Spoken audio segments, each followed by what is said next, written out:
Okay, in football, we know we're doing a good job when you get loud and rowdy. That was terrible.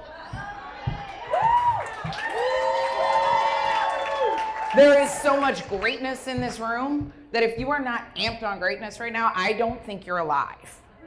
Okay, can I get a pulse check? Can I get a pulse check across the room, right?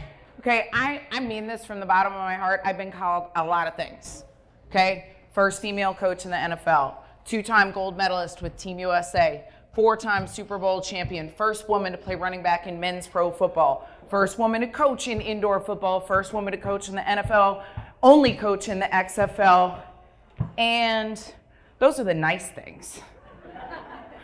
Boy, oh boy, I'll tell you, when you're first, the thing that they don't say, the thing that they don't talk about is first inherently means only.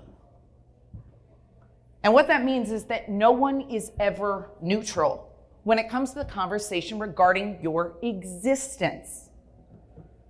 People will talk about you, okay? But it is a very divided conversation. There is a lot of love and there is a lot of hate. So the names, the first, the this, the glorified, the trailblazer, all of that are only the ones that we can say in public and not make other people blush.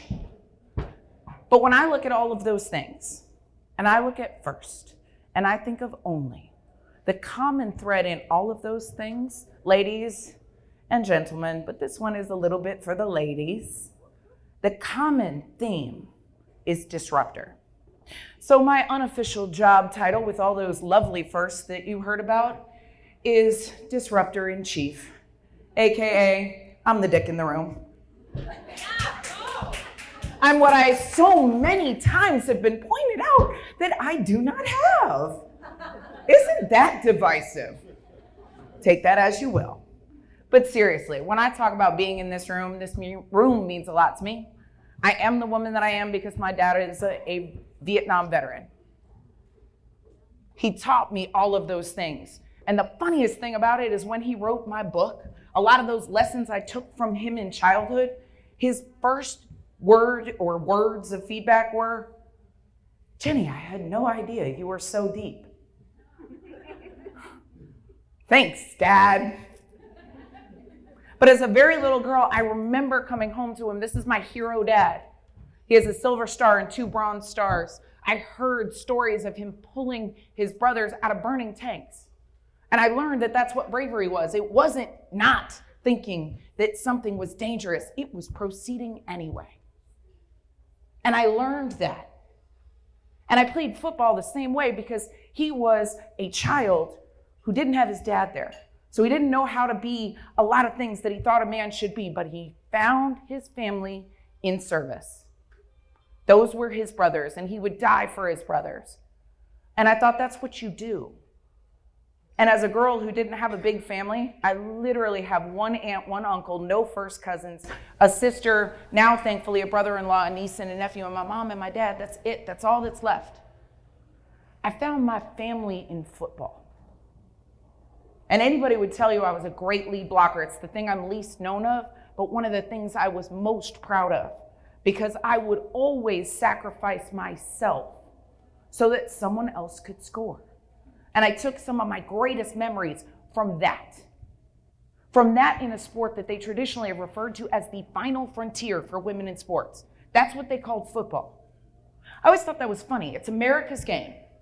It's the sport that took over Sundays and Thanksgivings, and yet is a sport that is only for one segment of our population. How does that work? I remember when I made my first football team. It was after playing collegiate rugby. I was recruited to the under-23 national team, of which I did not make because I think they finally realized I was only 5'2". That's right, this is my top height. I have not shrunk. This is it. That is all there is. I did not make the U.S. national team, and then I went out for this football team. And I remember this was the sport I had loved my whole life. I grew up in a town that was Friday Night Lights. It was the first place in the world that somebody told me there was a difference between what little boys could do and what little girls could do. And I always looked at it as like that crush from afar. Like that sport that I loved and I hoped one day would notice me. I hoped one day it would love me back. Then you get a little worried. You're like, oh, I hope he doesn't have like that that cold fish hand. You know, it goes to hold your hand and you're like, oh, it wasn't that good. Oh, maybe I didn't love it after all. He was really cute over there. And I'm there before the first night of my very first tryout. And I was so close to the love of my life. And I got scared. I hadn't made the U.S. national team because they told me I was too little. As a little girl playing tennis, they also told me because of my size and my build, I would never be strong enough to play pro tennis. I still wonder about that coach sometimes. Kind of want to go, you're right, I couldn't play pro tennis. I played pro football instead. But I'll tell you what, in that night, so close to the love of my life, I was so scared. And I thought about not going. So many of us have that moment that we're so close from greatness. And this is me, who went on to win 4 Super Bowls, to make history multiple times. I was so close to that tryout, and I was so damn scared that I almost didn't go. And I finally realized something very, very real. I couldn't live with being too small. I've been told I was too small my whole life. The one thing that I couldn't live with was wondering for the rest of my life, what would have happened if I would have just gone out for that football team? And I think about that all the time because it's so scary to get rejected. It's so scary to go after it, but it's so much scarier to live life in your rearview mirror and just wonder, what if I would have gone for it? What if I would have tried? What if I would have tried a little harder? What if I would have dug a little deeper? Thank goodness I did go out for that football team and I did make that team. And I still remember the first check that I ever made. Some of you ladies, you threw it down about wealth. Well, I remember the day I officially became a pro football player, and I say pro lovingly because we certainly couldn't afford the professional. That first check that I made that technically made me a pro football player was after we had won our first Super Bowl. And I say Super Bowl lovingly because, you know, that is a protected term from the NFL that they will not let women share in. So our Super Bowl wasn't quite as super as theirs were, but we were playing for so much more. In fact, we went 12-0 that season, and at the end of the season, we got a ring. And those rings tell a story. They tell that you went 12-0. They tell the score of the championship game. They say your last name. They say your football number. What they didn't say is that at the end of that 12-0 season, we got a check for $12. It was literally $1 a game. And that check was so important to me that I never cashed it. I kept it. That was before photo deposit, y'all, so you couldn't do both. Okay, we've so upgraded with, I can be sentimental and get paid. Back then it was a conscious choice, but I kept that check as a reminder for what I was doing it for. And I kept that check with me always because I literally felt like if we could change the game, if we could change the sport of football, the final frontier for women in sports, if we could do that, not only could we change the game in the sport of football, but we could shift culture.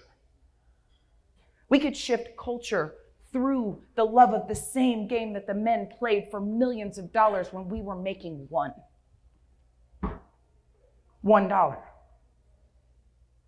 And I know most people want me to talk about the Cardinals. The Cardinals was easy. I followed the same love of the game that so many people did, but getting there was funny. When I went to my first men's pro football tryout, mind you, I already have a gold medal. 2 gold medals with the first and second women's U.S. national team, 4 Super Bowls, so 6 rings. Tom Brady beat me at one point, but I had him for a long time.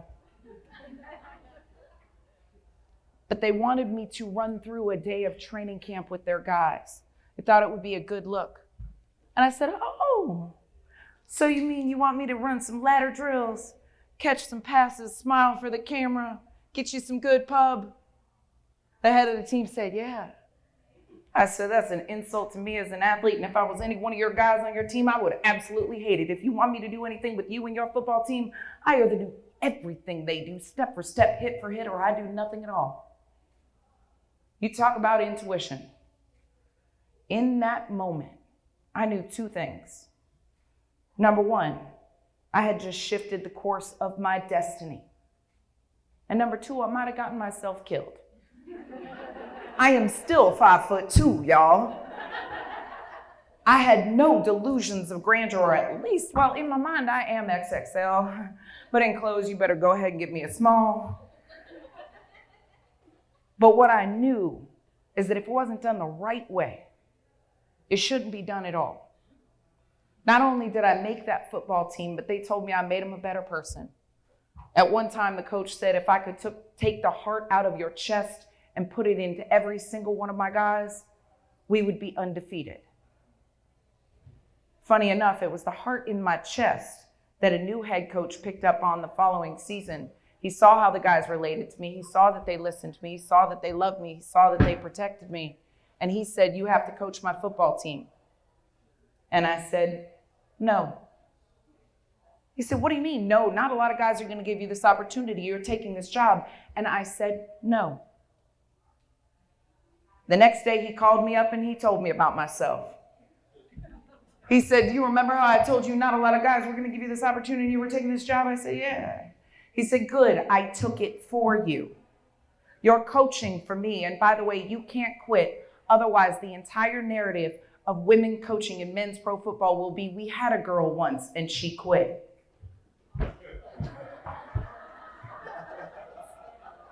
Whoa, what?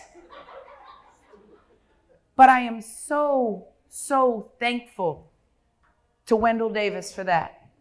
He drop kicked me into success despite myself. And I tell women all the time, I tell this story because we so often count ourselves out. We will overcheck every box before we think we're worthy of that shot, where guys don't do that.